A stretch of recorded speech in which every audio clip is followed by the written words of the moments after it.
हम देखेंगे आज कक्षा 10 का मॉडल पेपर फर्स्ट। तो मॉडल पेपर फर्स्ट का पहला क्वेश्चन है संख्याएं 96 और 404 का मैथ से लिखिए। तो मैथ से क्या कैसे निकालते हैं, सबसे पहले हम इनके अभाज्य गुणनखंड करेंगे। पहले हम 96 के हम अभाज्य गुणनखंड करेंगे। तो सबसे पहले देखेंगे इसकी इकाई के अंक में 6 है। 6 है तो इसमें किसका भाग जाएगा, इकाई का अंक 6 होता है तो इसमें 2 का भाग जाएगा। कितनी बार जाएगा, 2 का भाग 9 में देंगे 4 बार, 1 बचेगा। 2 का भाग 16 में देंगे तो 8 बार जाएगा। अब इसका इकाई का अंक 8 आ रहा है तो वापस में इस 2 का भाग जाएगा, इसमें आएगा 2 और फिर 4। अब वापस इसमें 2 का भाग देंगे, 1 बार जाएगा, 2 बार जाएगा। फिर 2 का भाग देंगे 12 में तो 6 बार जाएगा। फिर 2 का भाग देंगे वापस से 3 बार जाएगा। 3 का भाग देंगे तो 1 बार जाएगा। ऐसे ही हम क्या करेंगे, वापस से 404 के अभाज्य गुणनखंड करेंगे। 404 के करेंगे तो पहले 2 का भाग देंगे 2 बार, फिर 0, फिर 2 बार। इकाई का अंक 2 आ रहा है, वापस से 2 का भाग देंगे, 1 बार जाएगा, 0, 1 बार जाएगा। अब देखेंगे 101 है, 101 में किसी भी संख्या का भाग नहीं जाता है। क्यों? क्योंकि 101 जो है वो हमारी अभाज्य संख्या होती है। तो 101 में किसका भाग जाएगा, 101 में 101 का ही भाग जाएगा। कितनी बार जाएगा, 1 बार जाएगा। अब हमारे पास यहाँ पे भी 1 मिल गया, यहाँ पे भी 1 मिल गया। अब एचसीएफ निकालने के लिए हम क्या करेंगे, सबसे पहले 96 है, इसके अभाज्य गुणनखंड लिखेंगे 2।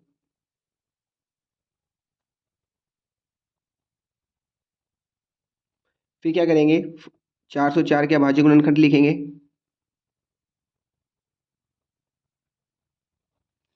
अब एचसीएफ कैसे निकालते हैं, एचसीएफ का मतलब होता है हाईएस्ट कॉमन फैक्टर।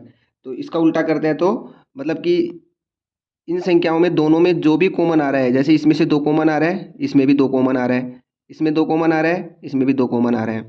जितनी भी संख्याएं कॉमन आ रही है उनके जोड़े में से एक संख्या लेनी है। जैसे 2 है, इन दोनों में से 2 कॉमन आ रहा है तो इन 2 में से एक 2 ले लेंगे और इन दोनों के जोड़ों में से एक 2 ले लेंगे। दोनों को गुणा कराएंगे तो हमारे पास एचसीएफ 4 आ जाता है। तो इसमें एबीसीडी में देखेंगे 4 कौन से ऑप्शन में है, 4 जो है वो इसमें ऑप्शन है द। तो पहले में ऑप्शन हो जाएगा द। दूसरा क्वेश्चन जो है वो है इसमें, यदि बहुपद P x x square minus 2x minus 15 के शून्यांक ए व बी हो तो ए बी का मान ज्ञात कीजिए। तो इसको करने के लिए हम क्या करेंगे, पहले क्वेश्चन लिखेंगे। हमें बहुपद दे रखा है x square minus 2x minus 15 और इसके हमें शून्यांक दे रखे हैं। यानी शून्यांक का मतलब हमें x के 2 शून्यांक दे रखे हैं, एक तो b है, a है और एक b है। यानी अल्फा का मान हमें a दे रखा है और बीटा का मान हमें b दे रखा है और हमें ए बी का मान याद करना है। हमने पढ़ रखा है कि शून्यांकों का ए बी का मतलब है अल्फा इंटू बीटा, यानी कि शून्यांकों का गुणनफल।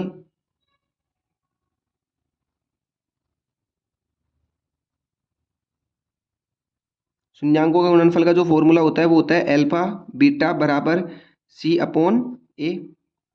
अल्फा और बीटा में दे रखा है ए और बी बराबर। अब यहाँ से हम सी और ए का मान कहाँ से निकालते हैं, हमें द्विघात जो बहुपद होता है उसका व्यापक समीकरण होता है A X square plus B X plus C. इस समीकरण में ए जो होता है वो एक्स स्क्वायर के आगे वाला होता है, बी का जो मान होता है वो एक्स का गुणांक होता है और जो सी होता है वो अचर पद होता है। तो हमें क्या होता है कि सी का मान लेना है। सी का मान इस समीकरण से देखना है। शून्यांकों का गुणनफल का मतलब तो हमें जो शून्यांक दिए हुए हैं उनको गुणन कराना है। तो हमने अल्फा का मान ए दे रखा था, बीटा का मान बी दे रखा था, तो हमने ए और बी का मान रख दिया। अब हमें क्या करना है कि सी का मान देखना है। सी और ए का जो ये दोनों का मान जो है वो हमें समीकरण से देखना है। समीकरण हमें क्या दे रखा है, सी का मान यहाँ पे देखो -15 है और ए का मान हमें, ए का मतलब होता है एक्स स्क्वायर का गुणांक, तो एक्स स्क्वायर का गुणांक एक है। तो ए बी का मान हमें कितना मिल जाएगा, -15। एबीसीडी में देखेंगे -15 किस में आ रहा है, वो आ रहा है बी, यानी कि हमारा इसमें ऑप्शन हो जाएगा बी। तीसरा क्वेश्चन जो है वो हमें दे रखा है कि 2, 3, 4, 5 और 6 का औसत माध्य लिखिए। तो तीसरा क्वेश्चन हमें दे रखा है 2, 3, 4, 5 और 6। माध्य निकालने के लिए हमारे पास एक फॉर्मूला होता है। ये अवर्गीकृत माध्य है। वर्गीकृत माध्यों के लिए, वर्गीकृत जो सारणी होती है उसके लिए माध्य का सूत्र अलग होता है और अवर्गीकृत जो माध्य होता है उसके लिए हमारे पास माध्य का जो सूत्र होता है वो होता है माध्य बराबर आंकड़ों का योग बटे आंकड़ों की संख्या।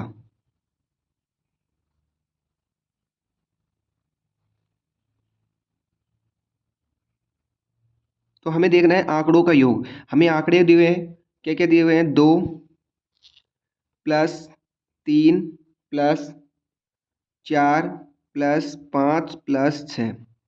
और हमें क्या करना है, आंकड़ों की संख्या। आंकड़ों की संख्या यानी कि हमें इन जो आंकड़े दिए हुए हैं इनकी टोटल संख्या करनी है, 1 2 3 4 और 5, यानी इस संख्या में 5 का भाग देना है। और हम इन सब का योग करेंगे तो हमारे पास आएगा 20, और उसमें 5 का भाग देंगे तो हमारे पास आ जाएगा यहाँ पे 4, यहाँ पे आ जाएगा 5। अगर 5 का भाग 20 में देंगे तो हमारे पास आ जाएगा 4, और 4 जो है वो ऑप्शन में कहाँ पे है, से में, यानी हमारे पास इसमें ऑप्शन हो जाएगा से। इसी प्रकार हम चौथा क्वेश्चन करेंगे। चौथा क्वेश्चन क्या दे रखा है, चौथा क्वेश्चन है कि यदि 2x प्लस वाई, चौथा क्वेश्चन हमें दे रखा है 2x प्लस वाई बराबर 6, यदि हो तो इसे संतुष्ट करने वाला युग्म होगा। तो इसको सोल्व करने के लिए हम क्या करेंगे कि जो ये जो समीकरण दे रखा है, इस समीकरण में पहले ए वाला ऑप्शन रख के देखेंगे, फिर बे वाला ऑप्शन रख के देखेंगे, फिर से वाला और फिर दे वाला। जिस भी ऑप्शन में ये LHS बराबर RHS हो जाता है तो वो जो युग्म होगा वो इस समीकरण को संतुष्ट करेगा। तो सबसे पहले हम क्या करेंगे कि इस समीकरण में पहले ए का मान रखेंगे। तो ए में एक्स का मान तो हमें दे रखा है 1 और वाई का मान दे रखा है हमें 2। ठीक है, तो पहले एक्स का मान 1 रखेंगे तो 2 गुणा 1 प्लस वाई का मान 2 रखेंगे तो 2 बराबर 6। अब क्या करेंगे, मल्टीप्लाई करेंगे, 2 को 1 से गुणा करेंगे तो 2 प्लस 2 बराबर 6।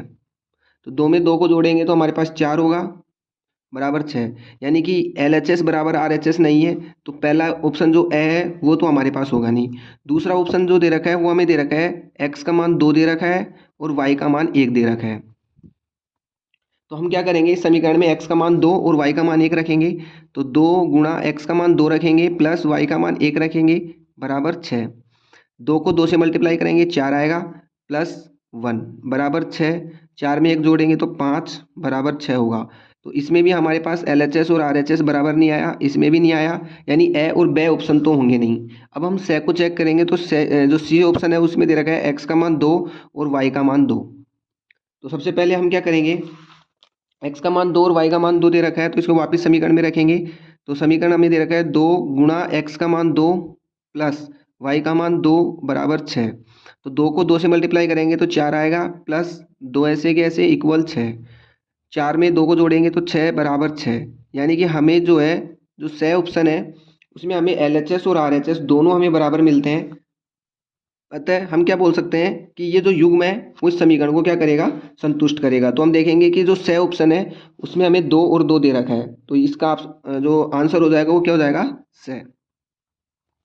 अब हमें क्वेश्चन दे रखा है पांचवा क्वेश्चन जो है वो हमें दे रखा है कि यदि AP का प्रथम पद तो 6 दे रखा है, यदि हमें प्रथम पद यानी कि ए जो हमें है वो 6 दे रखा है, किसी भी AP का जो प्रथम पद है वो 6 ए होता है, और जो सार्वंतर होता है वो सार्वंतर इसमें दे रखा है, देखो डी, सार्वंतर हमें दे रखा है इसमें 3। तो डी का मान जो है वो हमें दे रखा है 3।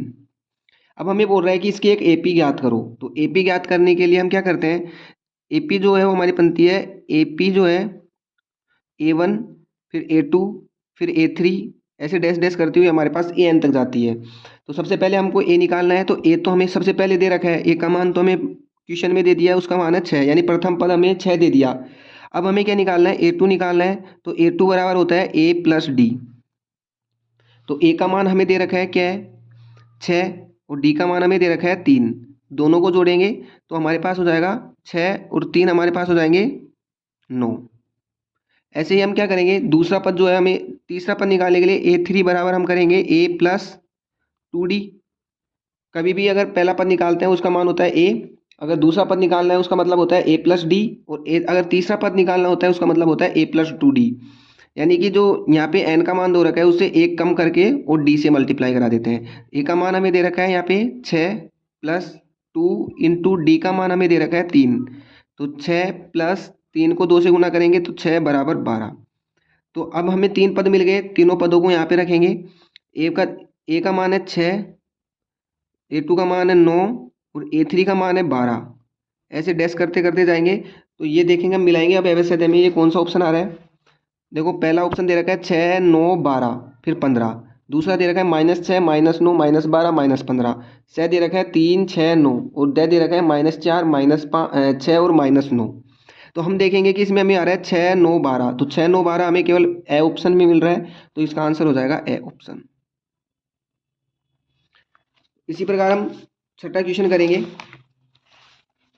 छठा क्वेश्चन कैसे करेंगे, देखो छठे क्वेश्चन में हमें दे रखा है कि निम्न में से कौन सी समरूपता की कसौटी नहीं है। तो समरूप होने के लिए हमें तीन कोई से भी यानी तीन समरूपता कसौटी को हम सिद्ध करते हैं। या तो हमारे पास ए यानी कोण कोण कोण समरूपता कसौटी से दो त्रिभुजों को हम संगत करते हैं, या दूसरा नियम एस नियम से करते हैं, या फिर एस नियम से करते हैं। यदि हमारे पास ये तीन नियम अगर हो जाते हैं, यदि ए और ए, यदि यह तो पहला तो नियम ये होता है, दूसरा एस और तीसरा होता है एस।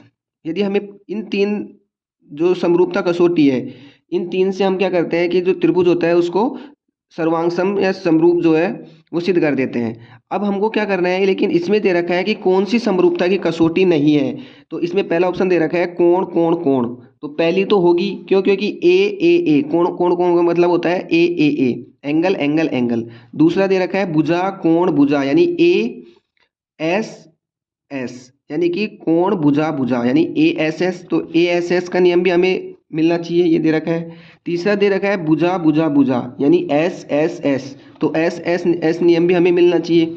तीसरा दे रखा है कोण भुजा कोण भुजा भुजा यानी कि हमें तीसरा जो दे रखा है वो दे रखा है, यानी कोण भुजा और भुजा यानी एस। तो हमें क्या होता है कि हमें ए यानी समरूपता की कसौटी कौन सी नहीं है इसमें। तो हम इसमें क्या बोल सकते हैं कि हमारे पास अगर कोण कोण कोण यदि हमें ये नहीं मिलता है तो हम क्या कर सकते हैं, ऐसे इसमें क्या ऑप्शन हो जाएगा ए ऑप्शन से हम बोल सकते हैं कि ए कसौटी से हम क्या बोलते हैं, कोण जो है वो बराबर और संगत नहीं होते हैं।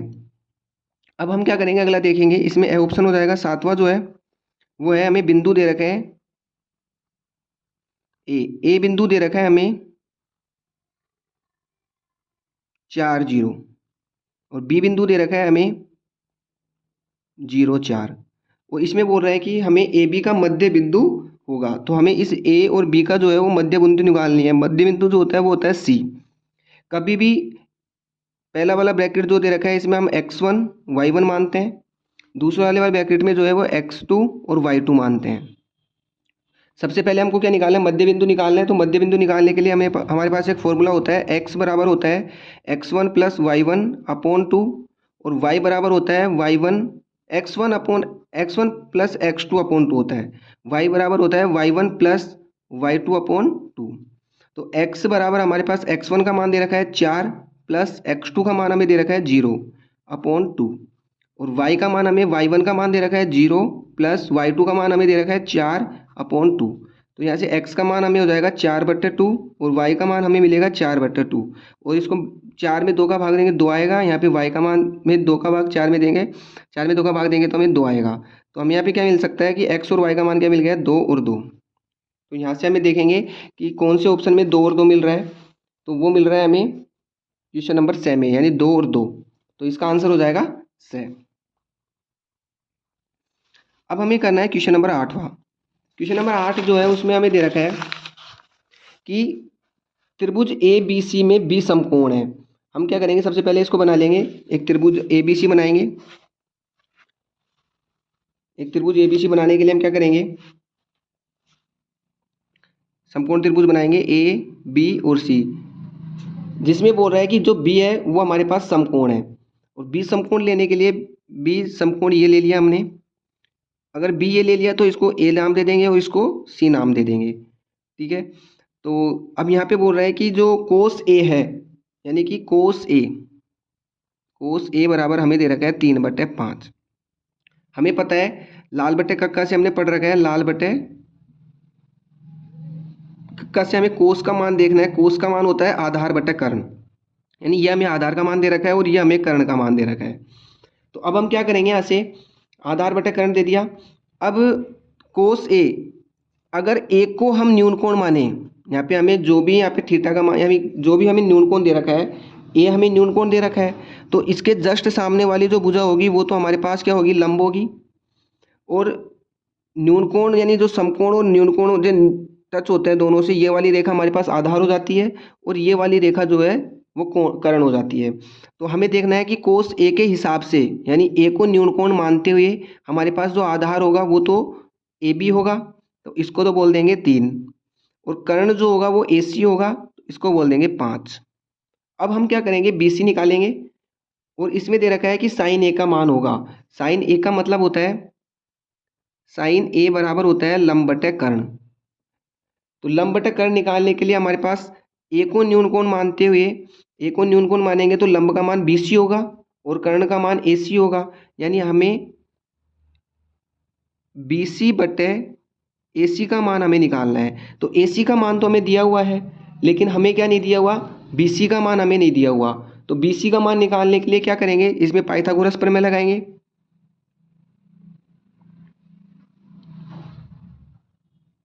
पाइथागोरस प्रमेय क्या होती है, कर्ण का स्क्वायर बराबर आधार का स्क्वायर प्लस लंब का स्क्वायर। तो कर्ण हमारे पास क्या दे रखा है, 5 का स्क्वायर बराबर आधार हमें क्या दिया हुआ है, बी सी का स्क्वायर प्लस लंब हमें क्या दिया हुआ है, 3 का स्क्वायर। 5 का स्क्वायर हमारे पास होता है 25 बराबर बी सी का स्क्वायर ऐसे कैसे रहेगा, प्लस 3 का स्क्वायर हमारे पास 9 होता है। इस 9 को पक्षांतरण कर देंगे तो इधर आएगा, तो 25 माइनस 9 और बी सी का होल स्क्वायर। 25 में से 9 गए तो 16 बचेंगे बराबर बी सी का होल स्क्वायर। और इस रूट को यहाँ से स्क्वायर को हटाएंगे तो उधर रूट लग जाएगा, तो यह हो जाएगा बी सी बराबर रूट 16। और बी सी का मान जो होगा 16 का जो रूट होता है वो होता है 4। यानी हमें बी सी का मान कितना मिल गया, बी सी का मान हमें मिल गया 4। अब हमें निकालना है साइन ए का मान। तो साइन ए बराबर होता है लंब बटे कर्ण।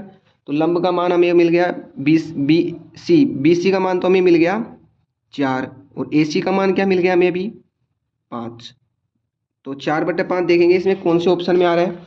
4/5 जो है वो हमारे पास ब ऑप्शन में आ रहा है। तो 8वें में आप जो आंसर होगा वो होगा ब। अब अगला क्वेश्चन देखेंगे, नवा क्वेश्चन।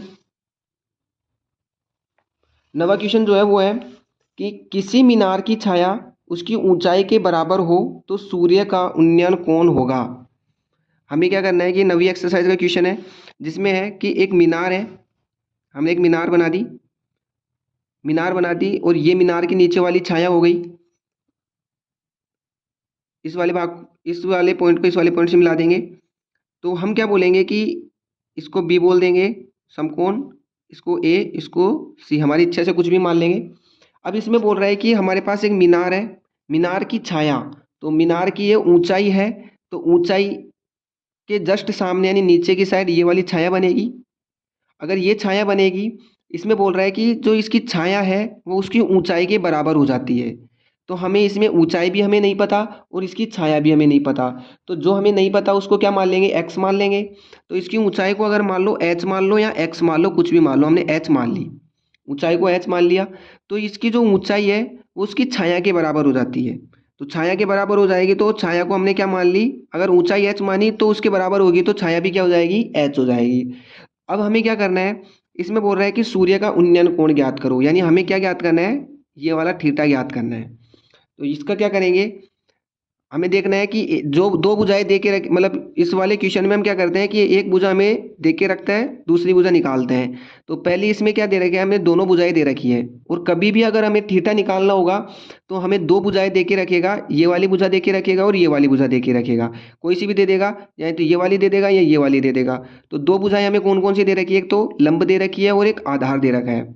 और हम त्रिकोणमिति में जानते हैं लंब बटे आधार जो होता है वो क्या होता है, टेन थीटा होता है। तो हम लिखेंगे टेन थीटा बराबर क्या हो जाएगा, लंब बटे आधार। लंब बटे आधार, लंब क्या है हमारे पास एच और आधार हमारे पास क्या है एच, इधर भी हो जाएगा टेन थीटा। थीटा का मान हमें निकालना है, एच से एच को काटेंगे तो हमारे पास क्या हो जाएगा, टेन थीटा बराबर 1। और टेन थीटा में 1 का मान जो होता है वो होता है 45 डिग्री का, यानी कि टेन 45 डिग्री लिख सकते हैं हम। टेन 45 का मान 1 होता है। अब क्या करेंगे, इस टेन से इस टेन को कैंसिल कर सकते हैं, तो थीटा का मान हमारे पास कितना आ जाएगा, 45 डिग्री। तो हम देखेंगे इसमें 45 कौन से ऑप्शन में आ रहा है, यानी कि 45 जो है वो इसका ऑप्शन हो जाएगा से। इसमें आंसर आ जाएगा से। 10वां क्वेश्चन देखेंगे अब। 10वां क्वेश्चन बोल रहा है कि वर्ग अंतराल 10 से 25 का वर्ग चिन्ह है। 10 से 25 का हमें वर्ग चिन्ह निकालना है। वर्ग चिन्ह हम कैसे निकालेंगे, देखो वर्ग चिन्ह जो है ये माध्य और बहुलक वाली जो एक्सरसाइज है उस वाली का क्वेश्चन है। वर्ग चिन्ह का मतलब जो होता है वो होता है एक्स आई। एक्स आई हम कैसे निकालते हैं कि जो निम्न सीमा होती है और जो उच्च सीमा होती है, इन दोनों को क्या करते हैं, जोड़ लेते हैं और इन दोनों में किसका भाग दे देते हैं, 2 का भाग दे देते हैं। तो एक्स आई निकालने का फॉर्मूला जो होता है वो होता है 10 प्लस 25, यानी कि निम्न सीमा प्लस ऊपरी सीमा, और उसमें किसका भाग दे देते हैं, 2 का भाग दे देते हैं। इसको जोड़ेंगे तो हमारे पास आएगा 35, और इसमें 2 का भाग देंगे तो हमारे पास आ जाएगा 17.5, यानी कि 17.5 जो है इसमें किस में आ रहा है, से ऑप्शन में आ रहा है। तो इसका आंसर कितना हो जाएगा, से। कौन सा ऑप्शन हो जाएगा, से। 11वां देखेंगे हम क्वेश्चन अब। 11वां क्वेश्चन हमें बोल रहा है कि किसी वृत्त के व्यास के सिरों पर खींची गई स्पर्श रेखा आपस में होती है। कोई भी एक व्यास है, एक वृत्त है, हमने एक वृत्त बना लिया। ये बोल रहा है कि इस वृत्त के व्यास के सिरों पर, एक वृत्त हो गया, वृत्त के व्यास यानी हमने एक, ये वृत्त है, वृत्त का व्यास जो होता है वो हमेशा केंद्र से जाता है, यानी कि त्रिज्या का जो 2 गुना होता है वो व्यास होता है। हमने व्यास बना लिया और व्यास के सिरों पर, यानी ये व्यास के सिरे हैं दोनों, इन दोनों पर हम क्या करेंगे, 2 स्पर्श रेखाएं खींचेंगे। स्पर्श रेखा खींच दी, एक तो ये वाली खींच दी और एक ये वाली खींच दी। तो व्यास के दोनों सिरों पर जो दोनों स्पर्श रेखाएं हैं वो एक दूसरे के क्या होती है, समांतर होती है। तो इसमें देखेंगे समांतर का होती है, कौन से ऑप्शन में है, ब, यानी कि इसमें ऑप्शन हो जाएगा ब। 12वां क्वेश्चन जो है वो है, भुजा 7 सेंटीमीटर वाले एक घनाकार ब्लॉक के ऊपर एक अर्धगोला रखा हुआ है। अर्धगोले का अधिकतम व्यास हो सकता है। तो इसको निकालने के लिए हम क्या करेंगे, सबसे पहले एक घनाकार ब्लॉक बनाएंगे। हमने एक घन बना दिया,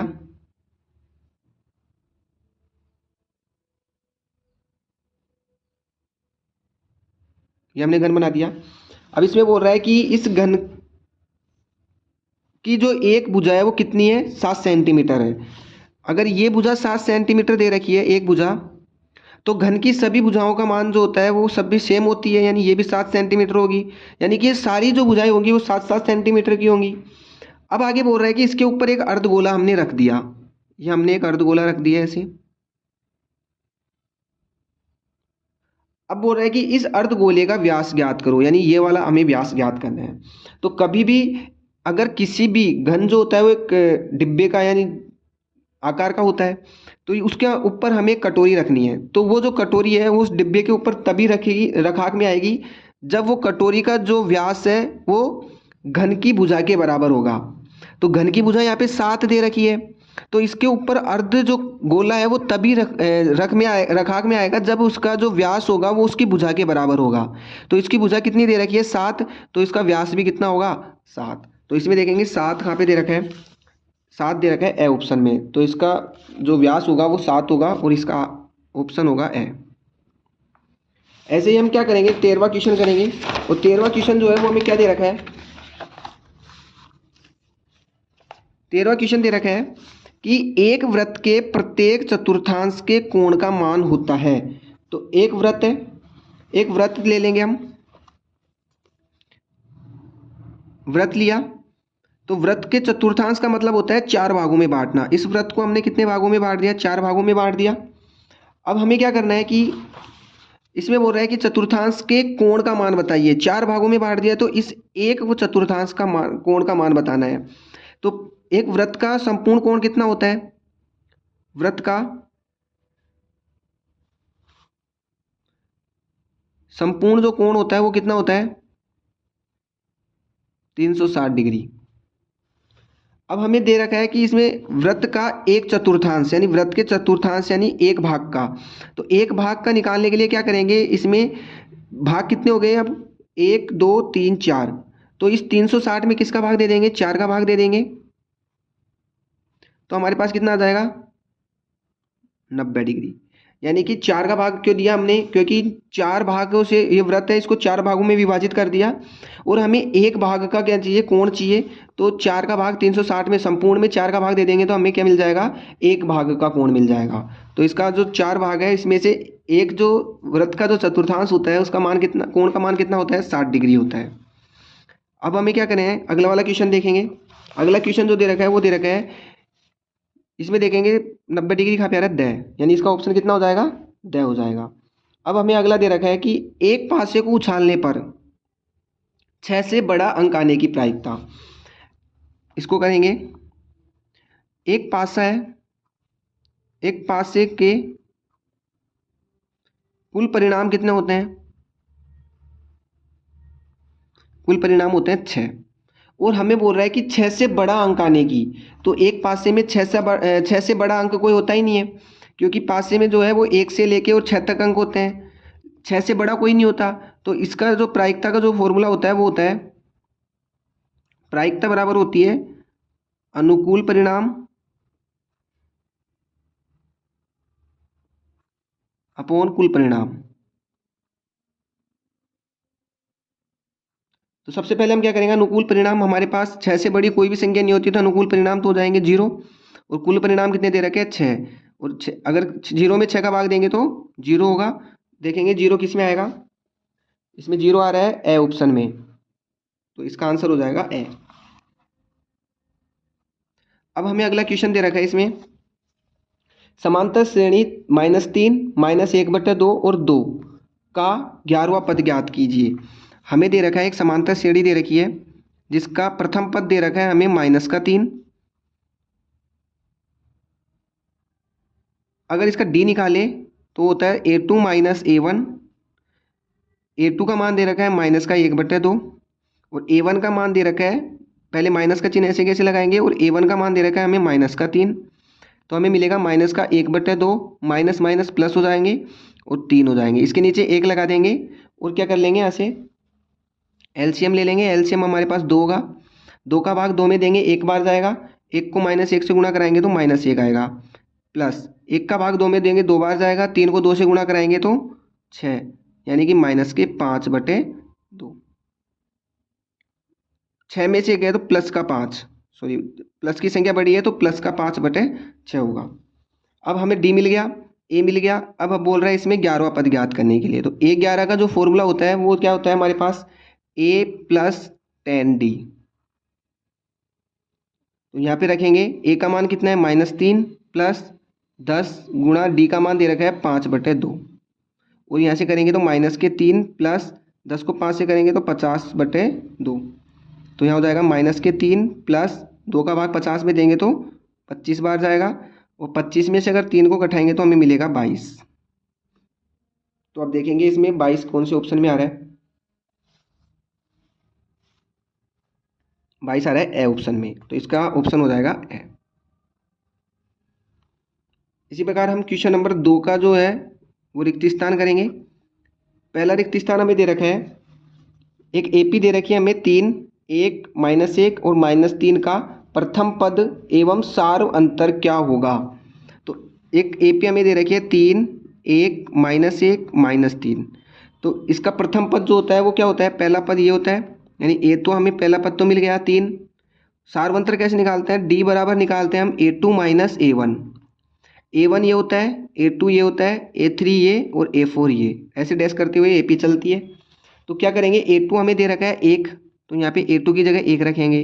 a1 का मान कितना दे रखा है 3, तो -3 करेंगे तो हमें मिलेगा -2। डी का मान हमें मिल गया, तो हमें क्या मिल गया, प्रथम पद भी मिल गया और सारवंतर भी मिल गया। प्रथम पद का मान हो गया 3 और डी का मान हो गया -2। दूसरा क्वेश्चन दे रखा है हमें,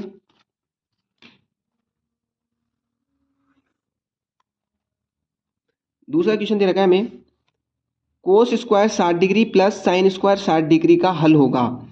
हमें क्वेश्चन दे रखा है cos square 60 degree plus sine square 60 degree का मान ज्ञात करो।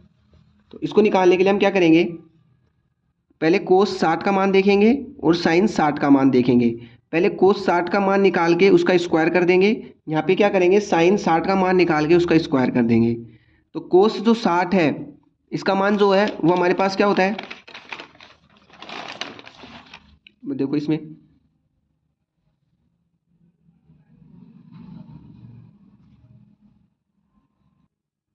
कोस 60 का मान जो होता है वो हमारे पास क्या होता है 1/2 होता है। तो यहाँ पे लिख देंगे 1/2 का होल स्क्वायर प्लस साइन 60 का मान जो होता है वो होता है √3/2 का होल स्क्वायर, और इसमें यहाँ से करेंगे तो 1/4 होगा प्लस √3 का होल स्क्वायर करेंगे तो 3/4 होगा, 2 का स्क्वायर 4 हो जाएगा। यहाँ से क्या करेंगे दोनों का एलसीएम लेंगे 4 होगा, 4 में 4 का भाग देंगे तो 1 आएगा, और 1 को 1 से गुणा करेंगे तो 1 आएगा, प्लस 4 में 4 का भाग देंगे एक बार और 1 को 3 से गुणा करेंगे तो 3, 3 में 1 को जोड़ेंगे तो 4/4 और हमारे पास होगा 1। ऐसे हम क्या करेंगे, एक जो है इस खाली स्थान में 1 आ जाएगा। तीसरा दे रखा है एक शंकु की त्रिज्या 6 सेंटीमीटर है, हम लिख लेंगे यहाँ पे एक शंकु है, शंकु की जो त्रिज्या दे रखी है वो हमें दे रखी है r, त्रिज्या का मतलब होता है r दे रखी है हमें 6 सेंटीमीटर, और ऊंचाई जो है वो हमें दे रखी है 8 सेंटीमीटर, यानी कि शंकु की ऊंचाई यानी h हमें दे रखी है 8 सेंटीमीटर। इसमें बोल रहा है कि शंकु की तिर्यक ऊंचाई क्या होगी। तो शंकु की तिर्यक ऊंचाई का फॉर्मूला हमारे पास पता है, तिर्यक ऊंचाई का जो फॉर्मूला होता है वो होता है L स्क्वायर बराबर r² प्लस h²। तो r का मान हमें दे रखा है 6 का होल स्क्वायर प्लस h का मान दे रखा है 8 का होल स्क्वायर। 6 का स्क्वायर होता है 36 प्लस 8 का स्क्वायर होता है 64, और इन दोनों को जोड़ेंगे तो 100, बराबर में दे रखा है हमें L², और यहाँ से स्क्वायर को हटाएंगे तो L बराबर 100 का रूट। तो अगर 100 का रूट निकालेंगे तो वो हमें मिलता है 10, तो L कितना आ जाएगा हमें 10 सेंटीमीटर, 10 सेंटीमीटर इस खाली स्थान में आ जाएगा। अगला क्वेश्चन दे रखा है वर्गीकृत आंकड़ों का माध्यक ज्ञात करने का सूत्र लिखिए। तो माध्यक ज्ञात करने का फॉर्मूला हमारे पास हमको पता है x बार बराबर होता है L plus n/2 minus CF upon F into H, ये हमारे पास माध्यक ज्ञात करने का फॉर्मूला होता है। अगला क्वेश्चन देखेंगे अब, इसमें दे रखा है हमें उस प्रेक्षण का मान जिसकी बारंबारता सबसे अधिक होती है। तो जिसकी बारंबारता सबसे अधिक होती है वो हमने पढ़ा है बहुलक होता है, जिसमें सबसे ज़्यादा मान होता है, जिसके जो सबसे ज़्यादा बार रिपीट होती है वो क्या कहलाता है, बहुलक कहलाता है। अगला दे रखा है हमें कि एक घड़ी की मिनट की सुई के द्वारा 1 मिनट में रचित कोण का मान ज्ञात कीजिए। हमें क्या दे रखा है कि घड़ी की 1 मिनट की सुई के द्वारा, हम जानते हैं कि घड़ी का जो पूरा कोण यानी कि घड़ी जो होती है वो एक वृत्त के आकार की होती है, तो वृत्त का संपूर्ण जो कोण होता है वो कितना होता है 360 डिग्री होता है, यानी कि 60 मिनट में बना कोण। अगर घड़ी की मिनट की सुई यदि 60 मिनट अगर पूरे करती है तो उसमें कितने डिग्री का कोण बनाती है 360 डिग्री का। अगर मैं बोलूँ 1 मिनट में बना कोण, तो 1 मिनट का करने के लिए हम किसका भाग देंगे, इसमें 60 का भाग दे देंगे, तो हमारे कितना आ जाएगा 6 डिग्री का। यानी कि 1 मिनट में जो है वो घड़ी की जो सुई है वो कितना बनाती है 6 डिग्री का कोण बनाती है। अब क्या करेंगे हम, अगला क्वेश्चन करेंगे। अगला क्वेश्चन दे रखा है इसमें एक असंभव घटना की प्रायिकता क्या होती है। एक असंभव घटना जो है उसकी प्रायिकता निकालनी है, और एक असंभव घटना की जो प्रायिकता होती है वो हमें क्या होती है 0 होती है।